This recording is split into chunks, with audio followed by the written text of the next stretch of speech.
Hello, Flat Earth researchers, debaters, and debunkers. Hey, another sunny afternoon in Phuket, southern Thailand, where every day I get to watch the sun set over this flat Earth. You know, you defenders of the globe that come along with all your equations and preaching and teaching, just assuming that, you know, flat earthers don't think about the things they say, or they ignore everything else. Ah, dear, dear, dear, dear, dear. What does it take? What does it take to actually, you know, but what, okay, ultimately, what are you afraid of? Why the concern? Why so concerned that people think the Earth might be flat and they're trying to find out whether it is or not? Why would that bother you so much? What does it matter? You instinctively know that it threatens everything you have come to believe without actually knowing. It instantly, all these people that kind of come across as being dumb because they say, oh, perspective is nothing to do with it, or, you know, that's ridiculous, perspective doesn't exist, or, you know, they automatically refute something that you might have taken days thinking of. At first, these people appear stupid to us, but actually they're not. They're very, very smart, because they see straight away that even some kind of compromise, like saying, oh, well, yes, if you stick two sticks in the ground and look at the shadows, you have to assume one or the other. We're part of a ball, or we're on a flat surface, and we'd have to do some more measurements to really find out. You know, you could at least, anyone with any smarts and looking at the whole thing without any prejudice or preconceptions could say yes. You would have to then do further testing to find out for sure. That would be the scientific method. But no, you kick and scream and fight, fight, fight like you're being attacked. Flat earthers are not personally attacking you. You just perceive that they're attacking your dearly held beliefs. Okay? One of my relatives is the most hardcore globehead I know. He would say, the other's a ball, the other's a ball, even if the gun was stuck against his head. He would. But I know him. He's a very stubborn guy. He's not the kind of guy to say sorry or admit when he's wrong. He loves science, he loves sci-fi, loves talking about repeating these factoids. He loves following the ISS. It's all great stuff. It's all wonderful how science has advanced, and you know, we're going to save the world with science.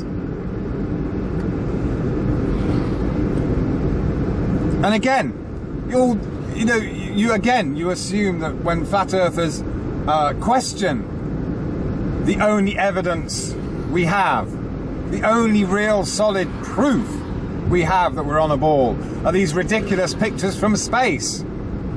None from thousands of satellites, but just the occasional one or two from this spacecraft or that spacecraft, and they, you know, the Earth is constantly. You can even you can even show someone the footage out of that documentary, A Funny Thing Happened on the Way to the Moon. You can even show them how they filmed the Earth through a round window. Yeah? And they just shrug their shoulders and pretend they haven't seen any counter evidence to their belief, all right? So you guys, who's being the ignoramus here when flat earthers are looking at both, when they look at everything, when they look at all the angle? I mean, I'm having an argument at the moment with someone about angles and stuff. Okay, and another thing. Oh, red light. Another thing. These, you know, jets working in the vacuum of space. According to Newton's very own third law, yeah? Every action creates an opposite and equal reaction, okay? And rockets work because they create thrust, which comes out of the rocket under pressure, I know, but then they push against the ground. Rockets must have, and thrusters, or whatever you want to call it, if you want to make something move by pushing, having something come out the back, whether it's smoke and flames, or gas, or water, or whatever, or a jet of something, okay, that force from within, the action, must have something to react against and push back against. Rockets get off the ground because they push off the ground, and the ground is said to be pushing back. They fly through the air because they're, you know, the pressure created inside is being pushed out, and that's pushing against the slightly dense air molecules. But if you get into the vacuum of space, if it is a vacuum of space up there, there is nothing to push against. You can talk all you want about pushing out fuel and that being the thrust. No, because it has to be something external, yeah? People say, oh, you don't understand the laws of motion. I understand them perfectly. If you've started pushing something in a direction, say you've managed to escape the Earth's atmosphere, so you don't have any resistance to the air, fine, okay, but then, okay, that comes up at the whole point about gravity comes up. You ask any globehead, where does the Earth's field of gravity end in order for spacecraft to be able to get out of it and shoot off to the moon or somewhere else like that? And then they say, well, the Earth's gravity is infinite. It has no end. So, okay, even if you don't have any air resistance on something that you've managed to push out of the atmosphere, you've still got this elastic kind of cord pulling it back in the form of your so-called gravity, which is infinite. So the Earth pulling it back, if that's the case, is going to be the resistance against an object in a vacuum, if gravity extends infinitely. All right, you guys, this is a thing. All these little factoids you can come up with don't go together when you try to put the big picture puzzle pieces together. They just don't fit. And that's why flat earthers come to the conclusion that it's flat and there's no going back. Because when you try to put the puzzle pieces together for the heliocentric model, they do not fit. There are lots and lots of missing pieces. But when you put all the puzzle pieces for the flat earth together, they all make perfect sense. You cannot come along and argue about which one is which without studying both sides first, okay? And flat earthers, the first thing they did was went and checked their facts and checked what we're told about the heliocentric model. And there are so many bloody gaps and assumptions, it's ridiculous. The only evidence we have is these pictures from these so-called Apollo missions, all right?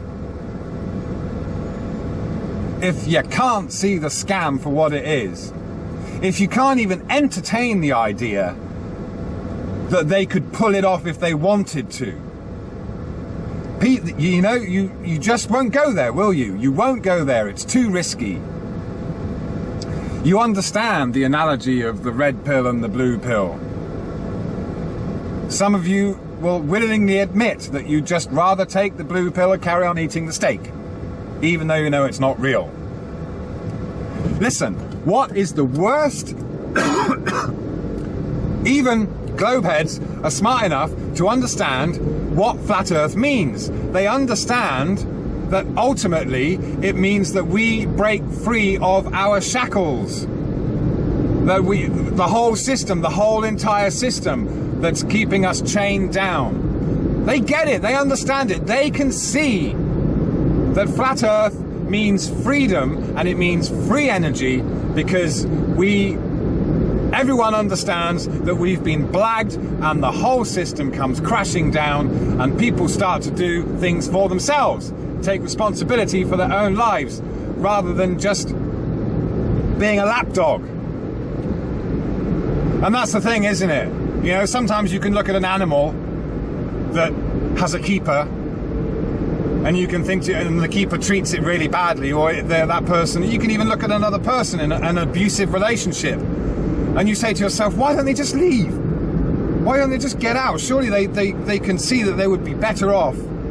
They can't see that they would be better off because they're trapped in the abusive relationship. And could you really say that the government's relationship with the people in general, in a Western country, in the US, in the giant European Union, is that a loving relationship? Do you have a loving relationship with your bank, your insurance company?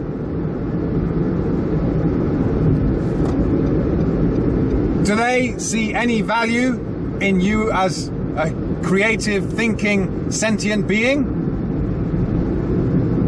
Or are you just extra profit margins?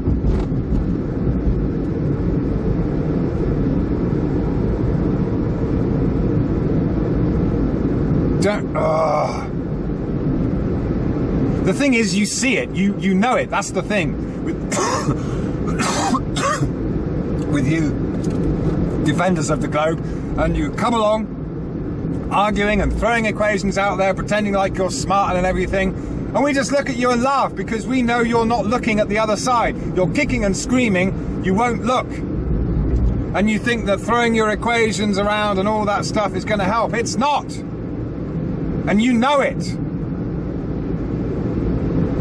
What's the worst that could happen? What is the worst that could happen if the Earth turned out to be flat?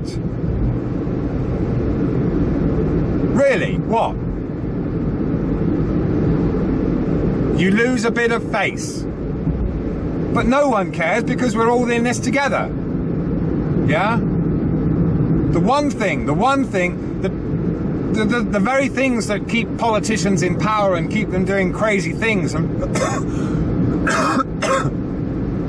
doing atrocious things for their masters is because they've been compromised to get to the position they're in. Yeah? They've had to embarrass themselves somehow, they've had to agree to something, they've had to sign something of them away, and if it ever came out that that's what they'd done, or that's how they compromised themselves, they'd be embarrassed, they'd be ashamed, they'd be ridiculed. Yeah? That's all it is. Fear. It's just fear. That basic instinct of fear. Fight or flight. The reptilian brain, if you like. For want to quote David Icke. Yeah?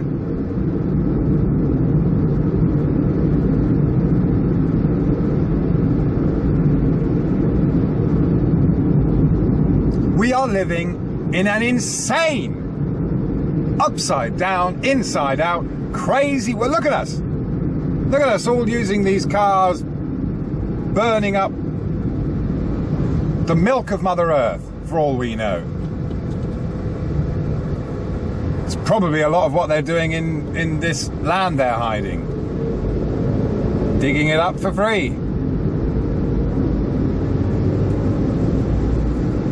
It's insane, it's insane. So what are we going to do about it? Well, great. Loads and loads of people are making flat earth videos now. That's all good because it gets people awake. I don't even care if the trolls are coming out and making their videos because they end up looking stupid. They end up showing how biased they are. They end up showing how angry and they get nasty and they treat it like a contest. And that any genuine flat earther knows that's not what it's all about, all right? And all you flat earthers as well, right? All you guys getting paranoid about people doing psyops and things like that, apart from Tiger down and go, what the hell he's doing, but I don't know why you even follow him. Just ignore him, unsubscribe, leave him alone. Surely the only damage he's doing is to himself. If you're worried about people following him, then they're just as gullible as the people that believe we're on a spinning ball after being shown all the evidence. Leave them to it. The whole idea of going flat earth is to celebrate collective independence. All right? We just gotta, it's not about being the same. It's all about being different. All about being different and unique and celebrating like that and coexisting like that. Have a good weekend on this flat, lovely flat Earth.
You